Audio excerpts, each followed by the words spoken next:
Okay, so Sidney Poitier. Sidney Poitier is a tall, dark-skinned black man. And he's not your typical black man. He's not the thug. He's not the goon. He's not the goofy guy.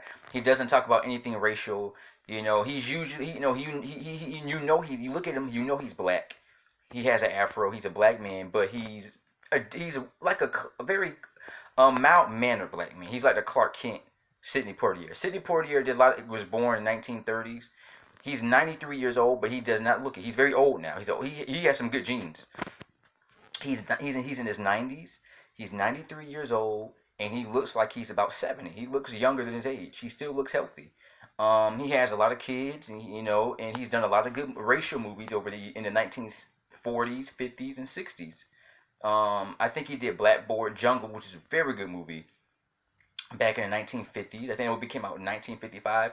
A black man is I think where a substitute teacher has to change, like he has to deal with violent teenagers, and he gets into fights and rumbles with teenagers and stuff like. He's in that movie.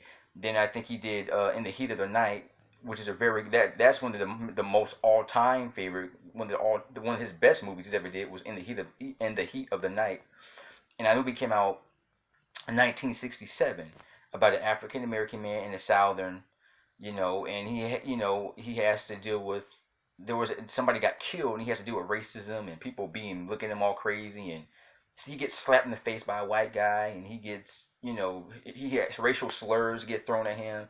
He has to fight a couple of white teenagers. He gets harassed by white teenagers. He gets rejected, and he gets humiliated. So it's basically, and he overcomes it. He doesn't, they want him to quit. A lot of white people don't like him. I think he's like a cop. He's I think that's what he is. He's more like a detective. And a lot of white people try to scare him off. Maybe threaten him. They play the race card too. They try to pick on him because he's an African American guy. But he's so bold and he's so confident that he doesn't let people push him. He doesn't let people push him around or bully him around, and he can take the criticism. Which is that's really good. He did Guess Who's Coming to Dinner, where he plays a black man who's dating a white woman. He has to meet her family. They don't like him because he's black. Then he has to show his white girlfriend to his black family, and they don't like her because she's a white. So it's he's done a lot of good movies. He did Sneakers in 1992, which is good, but he's never did anything ghetto. He's never did anything stupid. He stayed. I don't think he's even been arrested. He stays out of trouble. He's won a lot of nominations, awards, and I just wanted to give my respect to Sidney Poitier because he's a good, but there aren't too many of them, but he's a very good, respected black man. And right now he might live to be 100. He has some good genes. Because when he was in his 40s, he looked like he was in his 20s. And now he's in his 90s. He looks like he's in his 70s. He looks a lot.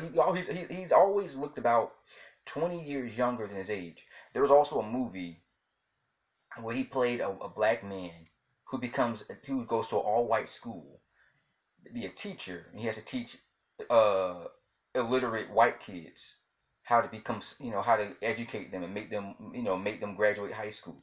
And that's a very good movie. Mr. J here, peace.